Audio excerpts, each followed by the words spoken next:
2020 թվականի սեպտեմբերը գլխի վայր տվեց մեր կյանքը ամբողջովին։ Ես 20-ից առաջ շատ հումորով մարդ էի։ Պատերազմը դա ամենասարսափելին է, ինչ ես տեսել եմ իմ կյանքում, իմ աչքերով։ 20 թվականին ես կորցրեցի եղբորս, որը իմ համար նոր ամեն ինչի վերջն էր։ Ստեփանակերտով։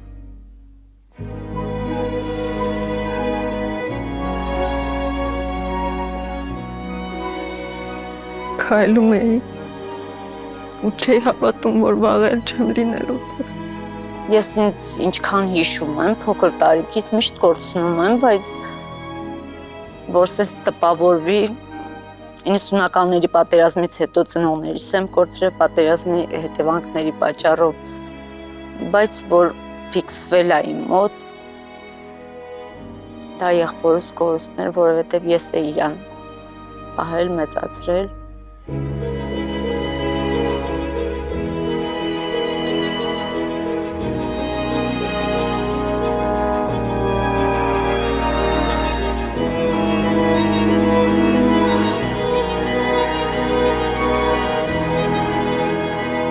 Իմ մեջ առաջին անգամ ատելություն էր, ատելությամբ էի լցված, կարելի ասել բոլորի հանդեպ։ Հետո այդ ամեն ինչից հետո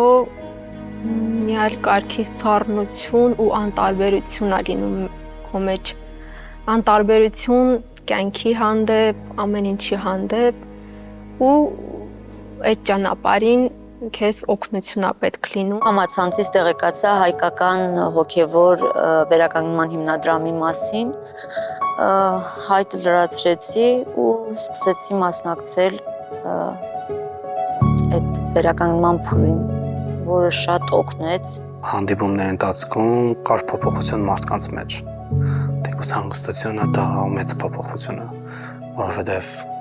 լարվածությունը մեղմացնում ես ու կարողանում ես մարդկանց հետ նորմալ շփվել։ Իմ մեջ ակտիվացավ էլ ավելի մեծ հետաքրքրասիրություն դիմացինի հանդեպ, որովհետև ես շատ էի ինքս իմ մեջ ապրում այդ շրջանում։ Քանի որ հանդիպումներ տեղի էին ունենում խմբային, ու այդ խմբում բոլորը քեզ հասկանում են, բոլորը անցել են այդ ճանապարհը, ոնց որ իրանց հետ ավելի հեշտ վերականգնում ես։ Ինձ համար ավելի հետաքրքիր դարձավ առաջ նայել, տեսնել ինչ կարող է լինել առջևում, որովհետև այնքան էինք հետ նայում մենք, որ առաջ նայելու նույնիսկ փորձ չէինք անում։ Այդ հանդիպումների ընթացքում ոնց որ նոր ուժ հավաքեցի, զգացի, որ մենակ չեմ, կարող եմ առաջ գնալ ու երևի իմ փորձով էլ ինչ-որ մեկին օրինակ կլինեմ։ Ես հասկացել եմ, որ բոլորիս ցավը նույնն է, ու մենք միասին կարող ենք հաղթահարել, միասին կարող ենք դուրս գալ այս ճգնաժամից ու նայել առաջ։